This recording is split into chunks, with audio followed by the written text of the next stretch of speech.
Baik, Assalamualaikum warahmatullahi wabarakatuh. Sebelumnya, perkenalkan, nama saya Zahrul Akbar dengan NIM 1231151. Pada mata kuliah Keanekaragaman Makhluk Hidup ini, dosen pengampu Bapak Trio Wanda Martin MSI.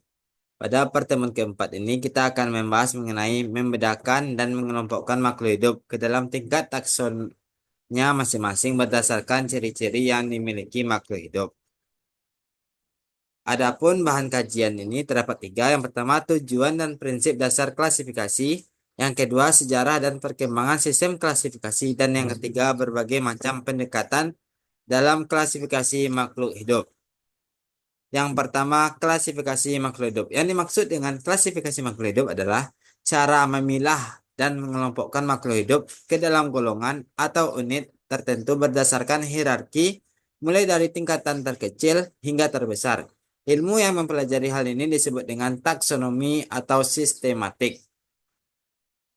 Adapun tujuan klasifikasi makhluk hidup terdapat menjadi lima. Yang pertama, mempermudah proses mempelajari makhluk hidup. Yang kedua, mengetahui hubungan kekerabatan. Yang ketiga, membedakan makhluk hidup yang satu dengan yang lainnya. Yang keempat, menyederhanakan objek studi. Yang kelima, memberi nama. Yang pertama, mempermudah proses mempelajari makhluk hidup.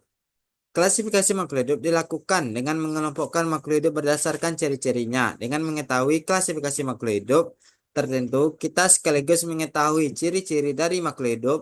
Kita juga akan mempelajari makhluk hidup apa saja yang memiliki ciri yang serupa. Yang kedua, mengetahui hubungan kekerabatan. Klasifikasi makhluk hidup terjadi karena adanya pengelompokan berdasarkan ciri. Dengan mengetahui ciri-ciri makhluk hidup berdasarkan tingkatan takson, kita jadi memahami hubungan kekerabatan pada makhluk hidup. Yang ketiga, membedakan makhluk hidup yang satu dengan yang lainnya. Berdasarkan ciri-ciri yang dimiliki oleh makhluk hidup, kita dapat mengetahui dan membedakan makhluk hidup satu dengan yang lainnya. Misalnya, antara kera dan monyet.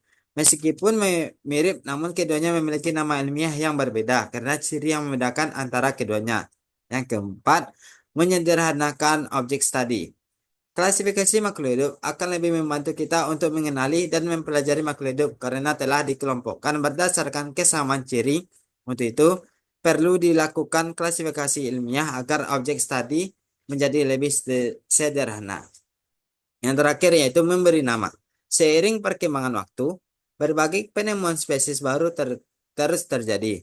Spesies-spesies baru tersebut belum memiliki nama, karena itu perlu dilakukan klasifikasi makhluk hidup dengan melihat ciri-ciri spesies yang ditemukan. Spesies tersebut akan memiliki nama ilmiah sesuai ciri-ciri yang ditentukan.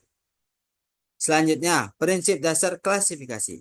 Prinsip dasar klasifikasi makhluk hidup adalah kesamaan ciri-ciri. Yang kedua, makhluk hidup yang memiliki ciri-ciri yang mirip dikelompokkan bersama-sama. Sedangkan yang ciri-ciri yang berbeda dikelompokkan secara terpisah. Prinsip ini membantu dalam mengidentifikasi hubungan kekerabatan antara berbagai spesies dan membangun hierarki taksonomi yang mencerminkan tingkatan kekerabatan tersebut. Yang kedua, sejarah dan perkembangan sistem klasifikasi. Sistem klasifikasi makhluk hidup telah dikenal sejak zaman dahulu. Ahli filosof Yunani, yaitu Aristoteles, pada tahun 384 sampai 322 sebelum Masehi mengelompokkan makhluk hidup ke dalam dua kelompok besar, yaitu kelompok hewan animalia dan kelompok tumbuhan plantae.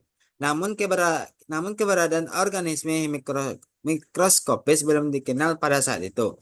Sistem klasifikasi makhluk hidup terus mengalami kemajuan seiring berkembangnya ilmu pengetahuan dan teknologi. Sistem klasifikasi makhluk hidup dikelompokkan dalam satuan-satuan kelompok besar yang disebut kingdom. Sistem kingdom yang pertama dikelompokkan oleh Carolus Linnaeus. Sistem kingdom pun terus mengalami perubahan dan perbaikan hingga sekarang dan sering menjadi pro dan kontra bagi para ilmuwan. Yang ketiga, berbagai macam pendekatan dalam klasifikasi makhluk hidup. Pengelompokan makhluk hidup dapat dilakukan dengan berbagai sistem. Sistem pengelompokan tersebut yaitu artifisial, natural, dan filogeni. Yang pertama, sistem buatan artifisial, yaitu menggunakan satu atau beberapa ciri fisik yang mudah diamati untuk mengklasifikasikan makhluk hidup. Contohnya, mengelompokkan hewan berdasarkan warna bulu, bentuk paruh atau jumlah kaki. Yang kedua, sistem alami atau natural.